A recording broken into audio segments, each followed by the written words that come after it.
এরপরে প্রশ্ন হলো, বিয়ের অনুষ্ঠানে নতুন জামাই শ্বশুরবাড়ির লোকদেরকে, হুজুর ও মুরব্বীদেরকে টাকা দিতে হয়, ইসলামের দৃষ্টিতে এটা কেমন কাজ?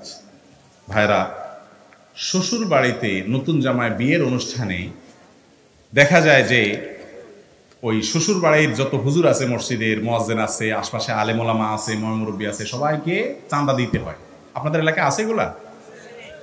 শুধু সেটা না, আমি কোন কোন এলাকায় গেছি, দেখছি যে জামাইকে বলা হয় যে আমাদের মসজিদ আছে একটা, আরেকটা আছে পাশেরটা, মসজিদেও টাকা দিতে হবে।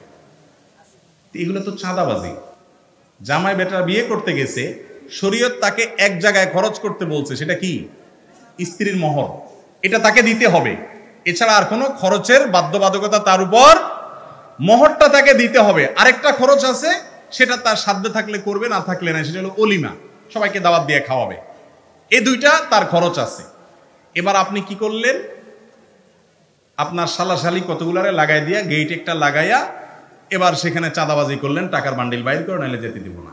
যাক, এটা তো বিনোদনের নামে হয়, হাসি মজাকের নামে হয়। এটা যে দেয় সেও অনেক সময় খুশি মনেই দেয়, মজা করে দেয় পোলাপাইনরে, এটা তো এক জিনিস। কিন্তু আপনি ঠান্ডা মাথায় মুরব্বীরা বিয়ের অনুষ্ঠানে বেচারারে বলতেছেন, এই যে উনি ওনারে মোসাফা করো, তার মানে টাকা দাও, এই যে ওনাকে দাও, ওনাকে দাও। আমি দেখছি অনেক শ্বশুর দেখাই দেয়। আমার কাছে মনে হয়েছে এই কতগুলা ভিক্ষুক নিয়ে আসছে, এই ভিক্ষুকগুলোরা ভিক্ষা দেওয়ার জন্য জামাইকে বলতেছে, বাবা ওনারে ভিক্ষা দাও, ওনারে ভিক্ষা দাও, ওনারে ভিক্ষা দাও। এটা একটা সামাজিক অনাচার, সামাজিক অনাচার। ভালো করে শুনে রাখেন, নবী করিম সাল্লাল্লাহু আলাইহি ওয়াসাল্লাম বলেছেন, লা ইয়াহিল্লু মাল ইমরিইন মুসলিমিন ইল্লা বিতিবি নাফসি। কোন মুসলমানের মাল, কারোর টাকা, আপনি তার মনের সন্তুষ্টি ছাড়া আপনি ভোগ করতে পারেন না। জামাইয়ের টাকা কি এত উপচায়া পড়তেছে যে চিনে না শুনে না শ্বশুরবাড়ির কোথাকার কে আসছে, এরে দিবে, এরে দিবে, এরে দিবে, চতুর্দিকে শুধু টাকা ছিটাবে। এত টাকা তো কামড়ায় নাই তার, ঠিক না? ঠিক। এইটা দিতে বাধ্য হচ্ছে বেচারা, কারণ ওই যে বিয়ের অনুষ্ঠান, শ্বশুর বলছে, না দিলে আবার বিয়ে ভেঙে যায়, কোন ঝামেলা হয়। আবার মসজিদের জন্য টাকা আপনার লাগবে, তো মসজিদের জন্য টাকা আপনি জামাইকে বাধ্য করতেছেন যে বিয়ে হবে, আমাদের এলাকা মসজিদে টাকা দিতে হবে, মুয়াজ্জিন সাহেব দিতে হবে, খাদেম সাহেব দিতে হবে।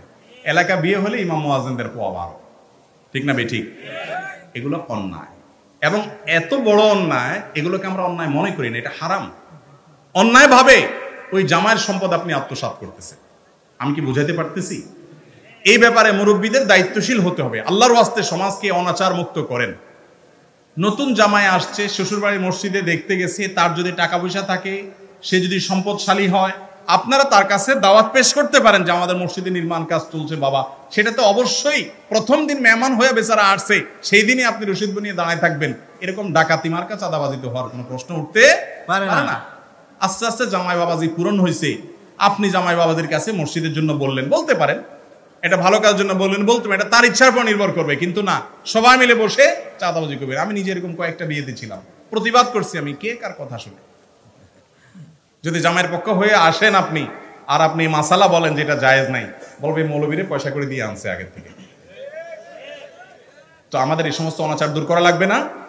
আল্লাহ তাআলা আমাদেরকে বুঝার তৌফিক দান করুন। আমরা এই সমস্ত সামাজিক পাপ এবং অনাচার, এগুলো থেকে বেঁচে থাকার চেষ্টা করতে হবে ইনশাআল্লাহ।